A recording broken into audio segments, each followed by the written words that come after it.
Un cordial saludo a todos los oyentes de Radio María. Un día más, con la gracia del Señor, proseguimos el comentario del Catecismo de nuestra Madre la Iglesia. Llevamos ya unos pocos días en el comentario del sacramento de la unción de los enfermos. Es uno de los sacramentos de sanación, entre los 7 sacramentos que el Señor nos dejó.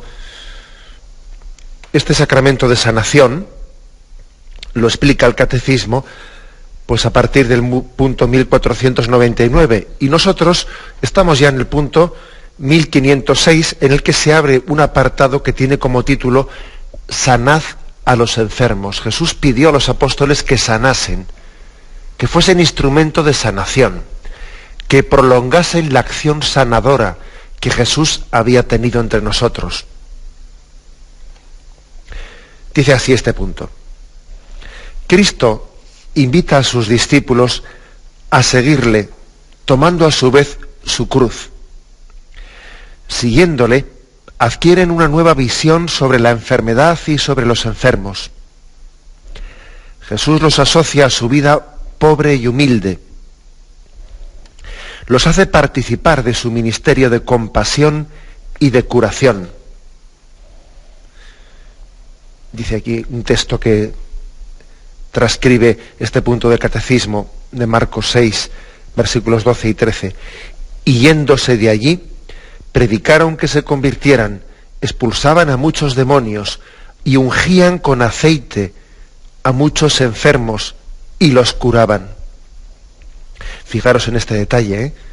Y ungían con aceite a muchos enfermos y los curaban. Un signo, ya en el Evangelio de San Marcos, un signo del sacramento de la unción de los enfermos. Ya la Iglesia ve en este signo pues lo que son ya los cimientos de lo que después Jesucristo instituiría propiamente como el sacramento de la unción de los enfermos. A diferencia, por ejemplo, del sacramento de la Eucaristía, que tiene una institución muy solemne pues en el cenáculo, con motivo de la celebración de la Pascua: tomad y comed, esto es mi cuerpo, tomad y bebed, esta es mi sangre, haced esto en memoria mía. A diferencia de una institución, digamos, tan solemne y fechada en un momento, en un lugar determinado, pues otros sacramentos, como por ejemplo el de la unción de los enfermos, no tenemos un lugar, un momento del Evangelio en el que Jesús lo instituyese, o nos conste en qué momento concreto lo instituyó, ¿no? No, más bien del conjunto del Evangelio se desprende pues ese sacramento instituido por Jesucristo, y así lo celebró la primitiva comunidad cristiana desde el principio. Este es uno de los pasajes del Evangelio, pues así, en el que sin afirmar una institución, sí que se ve que hay unos signos que la primitiva comunidad continuó celebrando, ¿no? Repito esto que hemos leído: y ungían con aceite a muchos enfermos y los curaban. O sea, Jesús fue introduciendo en los apóstoles ese estilo suyo de acercarse a los enfermos, y ellos incluso se servían de la unción con el aceite para pedir la curación de los enfermos. Bueno, pues vamos a insistir en esto, porque fijaros que tenemos que luchar hoy en día mucho con esa mentalidad de que el sacramento de la unción de los enfermos no es un sacramento de sanación. El hecho de que igual a veces haya sido reservado incorrectamente, haya sido reservado casi exclusivamente pues para el momento en que una persona está a punto de fallecer, que casi pues muchas personas tienen un pudor en pedir el sacramento de la unción de los enfermos, porque dicen: oye, es que si le llamo al sacerdote para dar la unción, pues eso, ¿no? Es casi como decirle al enfermo: estás a punto de morir, y o sea, parece como si fuese darle la puntilla al toro, darle la puntilla al toro y aquí se termina, ¿no? Y es verdad que muchas personas tienen hacia el sacramento de la unción de los enfermos, bueno, que de hecho sabéis que antes de la reforma litúrgica el nombre que se le daba era el de extrema unción. Claro, la palabra extrema unción ya está casi dando a entender pues lo de la puntilla del toro que decía. Extrema unción, pues es un nombre que primero que la Iglesia decidió cambiar, porque claro, tampoco tenía una base en la Sagrada Escritura. Si hubiese tenido una base en la Sagrada Escritura, la Iglesia no se hubiese sentido con autoridad de cambiar ese nombre. Era un nombre más bíblico, una designación más conforme con los evangelios. La palabra unción de los enfermos, lo de extrema unción, no aparece por ningún lado en los evangelios, en los Hechos de los Apóstoles, pero sí que aparece en la Sagrada Escritura lo de unción de los enfermos. Jesús ungía con aceite a los enfermos. Estaba diciendo que lo de la palabra extrema unción casi sugiere que este sacramento es más de agonizantes que están a punto de morir, que un sacramento en el que se pida realmente la sanación. Claro, cuando uno da una extrema unción sin perspectiva ninguna de poder sanar, queda un poco, no es que, ojo, no estoy diciendo con esto de que no sea correcto, o sea, no se deba de dar la unción de los enfermos a los agonizantes. La Iglesia administra ese sacramento ahí porque Dios puede dar el don de la sanación de una manera pues espectacular y milagrosa a alguien que está agonizando. Primero por eso, y sobre todo porque es un sacramento que no solo pide la sanación del cuerpo, sino que pide también la salud integral del hombre, ¿no? Y en la salud integral, sobre todo, está la salud eterna, la vida de gracia, ¿no? Bueno, bien, o sea que por supuesto que también se puede administrar el momento de la agonía, pero si se reserva para ese momento, así, pues si en el seno de la Iglesia se reserva para ese momento, pues claro, pues puede poco a poco ir quedando en la sombra, en el olvido, el hecho de que el sacramento de la unción de los enfermos es un sacramento de sanación. Es un sacramento en que lo primero que se hace es pedir la sanación para los enfermos. O sea que eso tiene su importancia, o sea que tenemos que pedir ese don y no reservarlos a ese momento, que creo que es importantísimo, ¿no? A veces a los sacerdotes nos ocurre, pues por ejemplo, me estoy acordando de que igual vas a hacer una visita en una casa, te metes al ascensor y se sube algún otro vecino contigo dentro del ascensor. ¿Usted a qué piso va? Al cuarto, al tercero. Y con mucha frecuencia, si ese vecino que se ha subido contigo al ascensor no es una persona muy practicante, o sea, no tiene mucha cercanía en la parroquia, y ve que va por ahí el sacerdote, bueno, pues uno le da al cuarto piso, y en esa breve conversación que se tiene en el ascensor, va y te pregunta, a mí me ha ocurrido muchas veces, te pregunta, ¿hay alguien por aquí que ha fallecido o esté a punto de morir? ¿Hay alguien agonizante? ¿Ha pasado algo por aquí? Y te das cuenta de que esa persona, como ve a ese sacerdote que sube a una casa, piensa, o alguien ha muerto o está a punto de morir. Eso que dice el refrán, ¿no? Reunión de pastores, oveja muerta. Bueno, pues es un poco duro lo que digo, pero por desgracia, si de hecho te preguntan eso cuando coincides con ellos en el ascensor, sobre todo cuando son personas que no son muy cercanas a la práctica religiosa y no están muy dentro, pues, de la comunidad parroquial, quiere decir que tenemos, ¿no?, que existe una mentalidad en la que los sacramentos casi son más sacramentos de moribundos o de muertos que sacramentos de vivos. Y tenemos, ¿no?, que hacer un esfuerzo grande por purificar, ¿no?, pues esas imágenes y decir, no, pues es que eso no es así. Pedimos el don de la sanación. Pedimos el don de la sanación. Aunque por supuesto el Señor sale a nuestro encuentro en cualquier circunstancia de nuestra vida. Bueno, pues este punto 1506, lo primero que está un poco diciendo cómo Jesús fue asociando a sus apóstoles para que ellos continuasen lo que había sido el estilo de Jesucristo para con los enfermos y para con la enfermedad.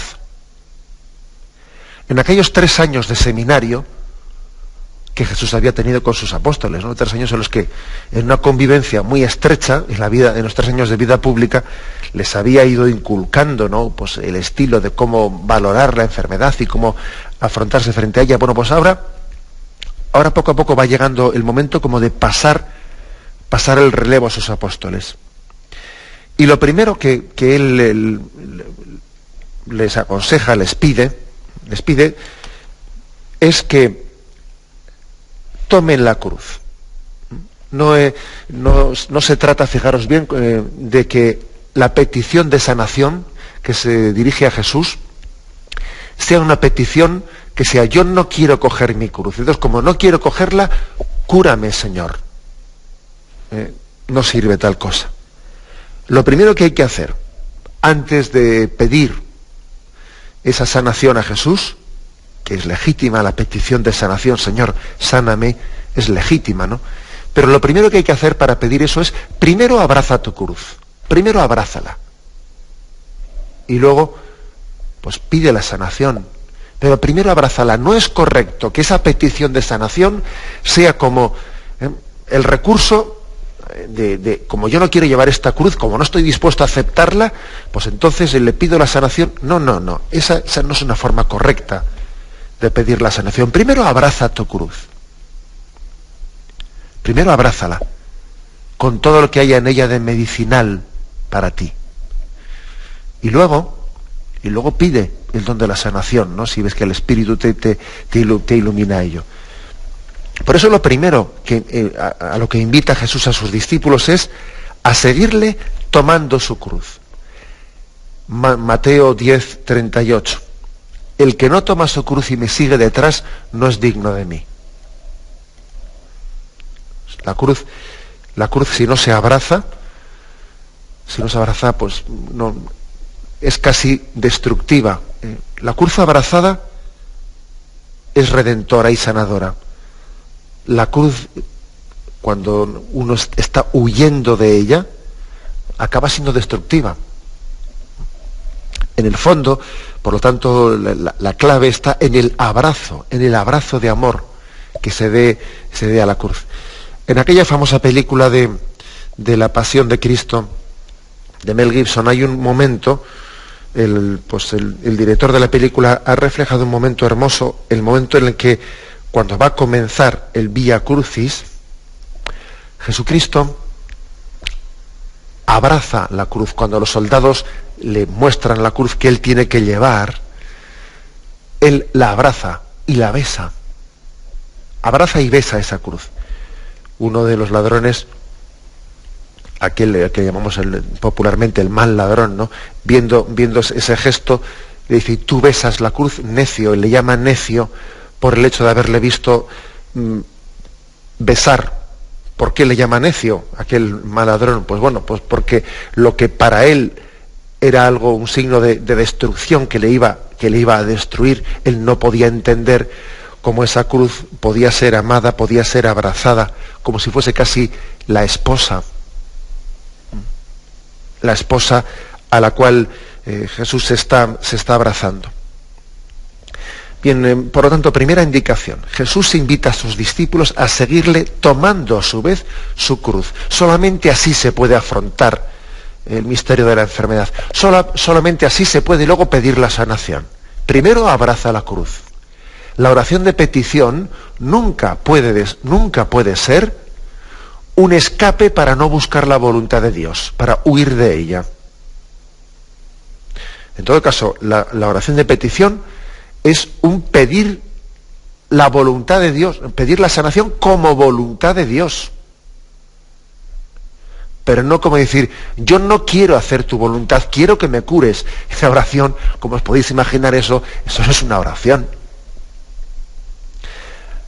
Por eso lo primero es abrazar la cruz y luego pedir. O sea, es eso que acabo ahora de manifestar así un poco a lo bruto, ¿no? Eso de: yo no quiero abrazar tu voluntad, quiero que me cures. O sea, eso que por desgracia, claro, tan a lo bruto no lo decimos, pero de hecho eso puede estar debajo de un planteamiento de oración mal hecha, ¿eh? De hecho, eso puede estar ahí solapado, soterrado debajo de nuestra actitud ante ante la enfermedad y ante la oración de petición de sanación.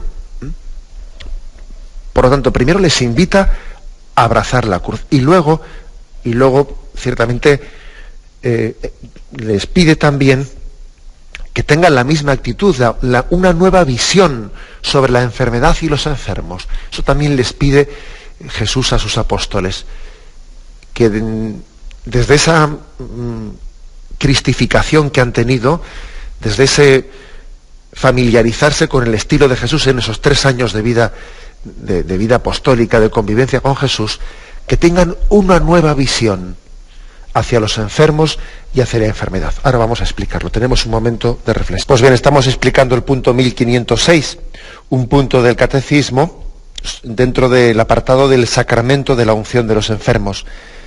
Jesús les pidió a los apóstoles que sanasen a los enfermos, que prolongasen el que había sido uno de sus ministerios principales, el ministerio de la sanación. Siguiéndole adquieren los apóstoles una visión sobre la enfermedad y sobre los enfermos. Jesús los asocia a su vida pobre y humilde. Les hace participar en su ministerio de compasión y de curación. Quiero subrayar esto. Jesús les hace a sus apóstoles, a sus discípulos, participar del ministerio de compasión y de curación. Nosotros, por lo tanto, cuando un cristiano, cuando uno de vosotros recibe pues también una llamada del Señor a visitar a un enfermo, a emplear nuestro tiempo con él, a escucharle, a estar cerca de él, a rezar por él, está participando del ministerio de compasión y de curación, ministerio de compasión. Jesús se compadecía de los enfermos. ¿Sabéis que la palabra compadecer, pues etimológicamente significa padecer con? Padecer con. Que no es únicamente, ¡ay, qué penita me da! Porque qué penita me da sí, me da mucha penita, pero ahí está él y yo estoy aquí. La palabra compadecer es padecer con, es compartir su padecimiento. ¿Quién llora sin que yo no llore con él?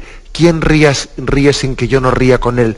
Padecer con es también de alguna forma unir nuestro destino al suyo de alguna forma, no misteriosamente, pero... Y esto un enfermo lo nota, Un enfermo nota perfectamente como aquel que va a visitarle, como aquel que está con él, sigue su proceso, se alegra de sus mejorías, también se interesa, sufre con él, ora intensamente. O sea, un enfermo nota perfectamente como una persona pues que va a visitarle, un cristiano que se hace presente, nota si está participando del ministerio de la compasión de Cristo y de su curación. O sea, lo nota.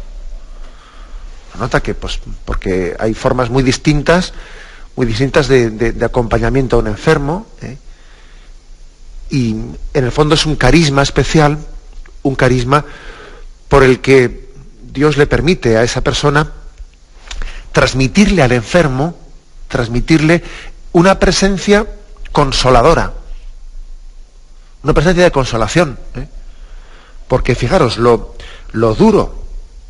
más duro de la cruz es el llevarla sin sentido y en soledad. Cuando una cruz, alguien me hace la caridad de acompañarme, de no verme yo solo, incluso de darme palabras de aliento, palabras de cariño, pues esa cruz es verdad que sí sigue siendo cruz, pero parece que es más llevadera, que pesa menos. Lo más duro de la cruz ya no es cuánto pesa la madera, lo más duro es llevarla sin sentido y en soledad. Entonces Dios ha dado a algunas personas el carisma de tener ese ministerio de compadecer con, el ministerio de compartir ese compadecimiento que Cristo tenía con esas personas. Y entonces eso ¿en qué se traduce?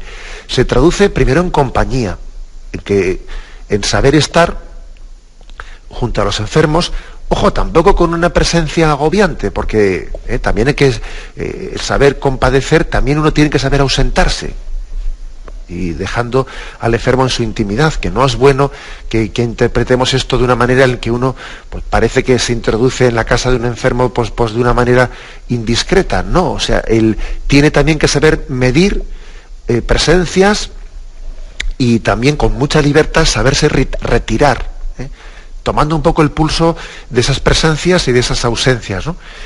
Pero que es muy importante que nosotros seamos ante nuestros hermanos enfermos un signo de Cristo que sufría con los que sufrían, que padecía con ellos, que compadecía con ellos. El ministerio de la compasión, dice aquí, que yo creo que es impresionante escuchar esta palabra, el ministerio de compasión y de curación. Esto es algo que Jesús ha transmitido a los apóstoles, a sus discípulos. Y nosotros, pues hay que decir además que no está esto reservado a los sacerdotes que administran el sacramento de la unción de enfermos, porque es verdad que para eso, pues para administrar el sacramento hay que ser sacerdote. Pero ese ministerio, esa tarea, ese carisma de la compasión, pues lo tienen, lo pueden tener. Tenemos que pedirlo pues todos los cristianos. Muchas veces incluso hay que decir que el sacerdote que administra el sacramento de la unción de enfermos igual no es el más apropiado, puede ser, ¿no? Dependiendo de situaciones, ¿no? Pero igual no es el más apropiado, el que de más tiempo dispone pues para hacer un seguimiento más cercano a ese enfermo, para poder también seguir sus vaivenes, no es el más adecuado. Qué importante es ese seguimiento de compadecer. Fijaros, ¿no? Hace poco también en España, estamos viviendo episodios, ¿no? de la cultura de la muerte, en los que pues algunas personas están pidiendo la aplicación de la eutanasia, ¿no? De una forma o de otra. Y claro, yo me hago la reflexión de que también a nosotros, máxime cuando esas cosas ocurren en personas que son cristianas o que incluso están en instituciones clínicas católicas, pues algo ha fallado ahí, ¿no? Algo ha fallado cuando esa persona, pues de repente, cuando nosotros nos enteramos de que está pidiendo la eutanasia, de repente sabemos que está rodeada de una asociación, o esa persona ha pedido ayuda a una asociación, eso de que le llaman de la muerte digna y tal, que en el fondo pues ya sabemos lo que es eso. Es una asociación que sencillamente es propia integrada en esa cultura de muerte, que es verdaderamente tétrica. Un grupo de gente que ha terminado por rodear a ese enfermo para transmitirle pues un mensaje de desesperanza, de que la vida tiene sentido en la medida en que me suicide y dimita de ella, ¿no? Entonces, claro, uno se hace la siguiente reflexión autocrítica, que tenemos que hacerla. ¿Y no hemos fallado nosotros los cristianos para arropar a ese enfermo y para que ese enfermo desde una compañía cristiana haya sentido también pues la ayuda de quien da un sentido a la cruz, se haya sentido acompañado para poderse desahogar, para poder también buscar el consuelo de que haya quien padezca con él, para darle esperanza, no para quitársela, para darle sentido al sufrimiento, no para negárselo?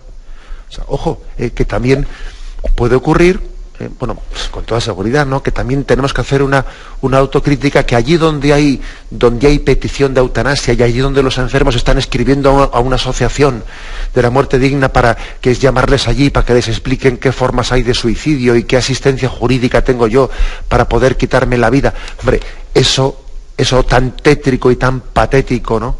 Eso ha ocurrido también porque nosotros no hemos tenido pues la suficiente cercanía, la capacidad de arropar a ese enfermo, de ejercer esto que dice aquí, el ministerio de la compasión y de la curación. Tan importante.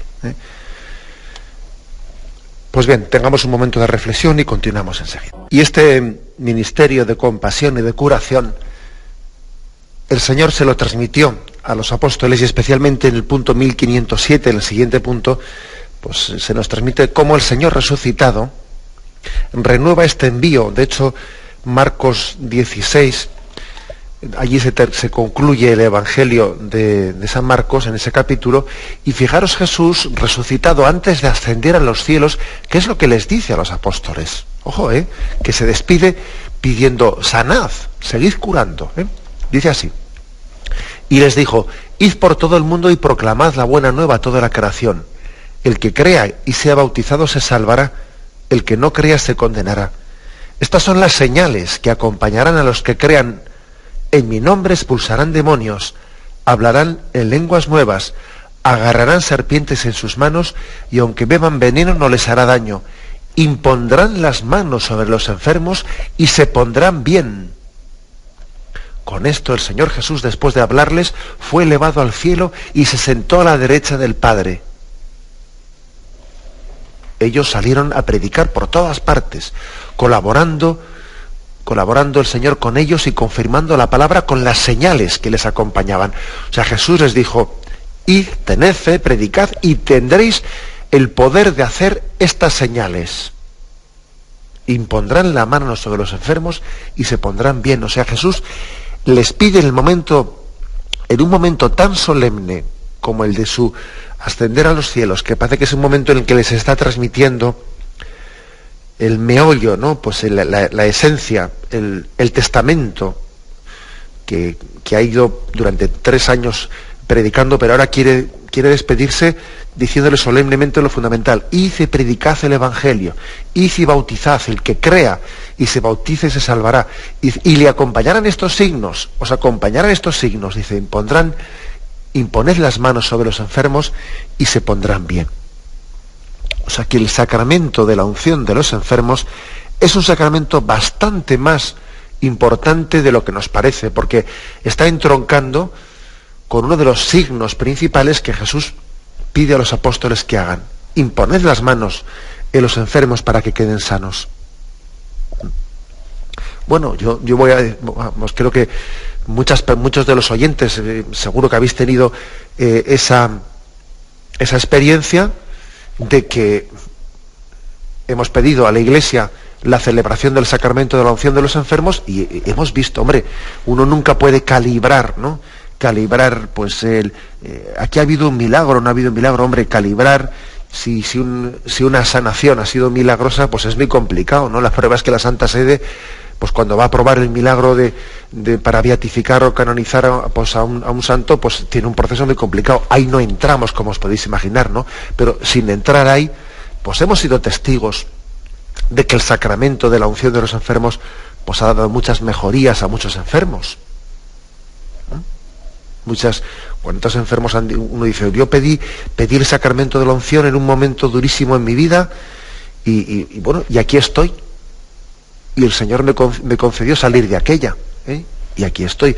¿Cuántas personas, incluso algunos te dicen: yo he recibido el sacramento de la unción pues tantas veces en momentos dramáticos de mi salud, etcétera, y aquí estoy por la gracia del Señor? También muchas veces los sacerdotes hemos escuchado, ¿no? Eso: ¿le dio usted ayer la unción y ha tenido una mejoría tal? Pues no, pues bendito sea Dios. Nos es difícil de calibrar eso, ¿no? Ni tampoco queremos. Queremos entrar ahí en una especie de certificación de si eso pues se puede ser considerado milagroso o no. Pues bueno, es una gracia del Señor y punto. Una gracia de sanación. Pero fijaros cómo en el momento de la ascensión a los cielos, de hecho, le pide el Señor a sus apóstoles, como un signo de su gracia, el que impongan las manos sobre los enfermos. En el texto que leíamos antes, en el punto 1506, se hablaba de que ungían con aceite a los enfermos. En este otro, de Marcos 16, dice: imponían las manos sobre los enfermos.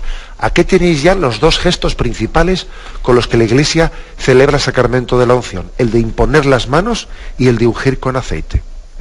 O sea, fijaros cómo la Iglesia es muy fiel en los signos que hacen los sacramentos a la tradición que ha recibido de Jesucristo. Y de hecho, pues así lo hicieron. O sea, no es que Jesús se lo dijo, no, es que los apóstoles así lo hicieron. Y por ejemplo tenéis en Marcos 9:34, Pedro, que andaba recorriendo todos los lugares, bajó también a visitar a los santos que habitaban en Lida. Encontró allí a un hombre llamado Eneas, tendido en una camilla desde hacía 8 años, pues estaba paralítico. Pedro le dijo: Eneas, Jesucristo te cura, levántate y arregla tu lecho. Y al instante se levantó. Fijaros qué impacto de curación. O por ejemplo, Hechos 14:3. En Iconio entraron del mismo modo en la sinagoga de los judíos y hablaron de tal manera que gran multitud de judíos y griegos abrazaron la fe. Pero los judíos que no habían creído excitaron y envenenaron los ánimos de los gentiles contra los hermanos. Con todo se detuvieron allí bastante tiempo, hablando con valentía del Señor, que les concedía obrar por sus manos señales y prodigios, dando así testimonio de la predicación de su gracia. La gente de la ciudad se dividió, uno a favor de los judíos y otro a favor de los apóstoles. Lo cual también, dice, fijaros qué señales hacían los apóstoles para ser capaz de remover las conciencias de esa manera, ¿no? Que cuando los signos son fuertes, hasta aquí se aplica eso que dice Jesús en el Evangelio: ¿pensáis que he venido a traer paz? No he venido a traer paz sino guerra. Bueno, se refiere a esto, no a que ese texto del Evangelio sea contrario a la predicación de Jesús de la paz, sino que cuando el mensaje de Cristo se predica en toda su fuerza, pues acaba dividiendo, ¿no? Es una señal de contradicción a los que se abren a la gracia y los que se cierran a la gracia. Y se forma, y de alguna manera se visualiza pues la opción del hombre abriéndose a la gracia o rechazándola, ¿no? Jesús es signo de contradicción y eso se ve claramente también en los evangelios. O sea que los apóstoles realizaron, o sea, pusieron en práctica desde el principio lo que Jesús había dicho en ese momento de id y haced estos gestos. Estos signos se manifiestan de una manera, manifiestan que Jesús es el Salvador. Esto es lo que nos recuerda. ¿Por qué hacer estos signos? Pues porque Jesús es Salvador. Y Él salva al hombre, como decíamos, ¿no? Pues en unos programas precedentes, salva al hombre en su totalidad, cuerpo y alma. También la corporalidad pues forma parte de nuestra condición humana, no podemos abstraernos de ella. Y Jesús también tiene compasión de nuestra corporalidad. Es más, el hecho de que Él se haya encarnado, que haya tomado la condición humana, todavía eso nos ayuda tremendamente, nos ayuda muchísimo a que Jesús tenga compasión de nosotros. Él asumió nuestra naturaleza humana y nos conoce por dentro, entiende lo que es estar cansado, entiende lo que es ser enfermo, entiende las limitaciones de la condición humana. Entonces, la encarnación de Jesús pues es otro de los motivos grandes, ¿no? Otro de los motivos que hace que pues ese ministerio de la compasión que tuvo Jesús y que además después no nos ha encomendado la Iglesia, pues esté mucho más fundamentado, mucho más enraizado, ¿no? Haciendo esto la Iglesia, haciendo esto los apóstoles, esto de tener ese ministerio de compasión, es visualizar ante el mundo, recordar ante el mundo de que Jesús es Salvador, tal y como el ángel, acordaros como el ángel se lo dijo a José: José, hijo de David, no tengas reparo en tomar contigo a María, tu mujer, porque lo que está engendrado en ella es obra del Espíritu Santo. Dará a luz un hijo y tú le pondrás por nombre Jesús, que significa Salvador. Él salvará a su pueblo. O sea, aquí lo que nos dice el catecismo, trayéndonos este texto del Evangelio aquí a colación, es que haciendo esto, sanando a los enfermos, estamos recordando al mundo de que Jesús es Salvador. La palabra Jesús significa Salvador y ha venido a salvarnos, y también ha venido a salvarnos, bueno, pues de nuestro pecado, pero también de nuestra enfermedad, de nuestra debilidad, de nuestra soledad, de nuestra angustia, que igual tenemos miedo a la enfermedad, miedo a estar solos en el momento de la muerte, miedo a no saber llevar la cruz, miedo a no tener quien me ayude a buscar el sentido. O sea, Jesús es Salvador, y cuando nosotros nos acercamos a los enfermos, especialmente para administrar el sacramento de la unción de los enfermos, pues estamos recordando al mundo de que Jesús es Salvador. Fijaros que el sacramento de la unción de los enfermos, lo lógico es que esté precedido de muchas visitas a un enfermo, de un acompañamiento de otros cristianos, que igual no son el sacerdote. Es decir, no se trata únicamente de darle mecánicamente un sacramento, ¿no? Sino que ese sacramento está, pues digamos, entroncado, está encuadrado en un acompañamiento a ese enfermo, en ese acompañamiento, en ese ministerio de la compasión. Y en eso vosotros, todos los seglares que me estáis escuchando, estáis ayudando mucho al sacerdote a ese momento de la administración del sacramento de la unción de enfermos. En esas visitas que hacéis, en ese acompañamiento, estáis como poniendo el prólogo de lo que luego será la administración del sacramento. Para que ese sacramento no sea pues meramente puntual, ¿no? Sino que esté encuadrado en todo un acompañamiento en el que estemos recordando a ese enfermo que Jesús le salva, Jesús le consuela, Jesús le reconforta. El otro texto que ofrece aquí el punto del catecismo es Hechos 4:12. Dice: les pusieron en medio a los apóstoles, ¿no? Y les preguntaron: ¿con qué poder o en nombre de quién habéis hecho este milagro? Porque habían hecho ahí un milagro de curación a una persona, ¿no? Entonces Pedro, lleno del Espíritu Santo, les dice: jefes del pueblo y ancianos, puesto que con motivo de la obra realizada en un enfermo somos interrogados por quién ha sido este curado, sabed todos vosotros y todo el pueblo de Israel que ha sido por nombre de Jesucristo el Nazareno, a quien vosotros crucificasteis y a quien Dios resucitó de entre los muertos. Por su nombre y por ningún otro se presenta este aquí sano delante vuestro. Porque no hay bajo el cielo otro nombre por quien podamos salvarnos. No hay bajo el cielo otro nombre por el que podamos ser salvados.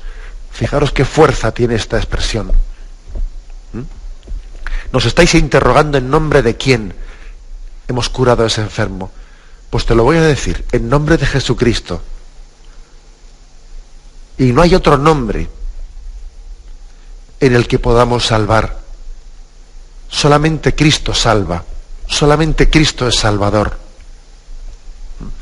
Esta al final es la máxima afirmación que hace el Evangelio. Solamente Cristo salva.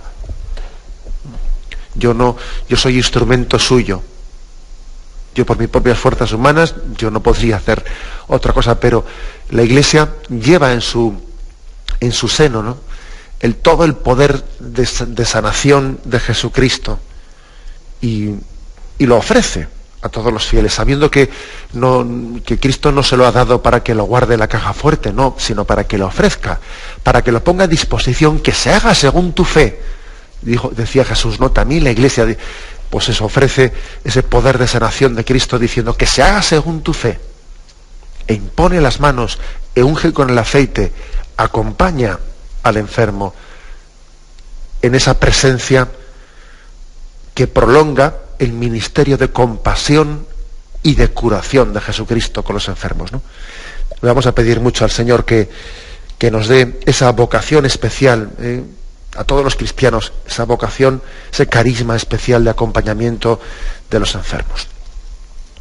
Bien, concluimos el programa y me despido con la bendición de Dios Todopoderoso, Padre, Hijo y Espíritu Santo, descienda sobre vosotros. Alabado sea Jesucristo.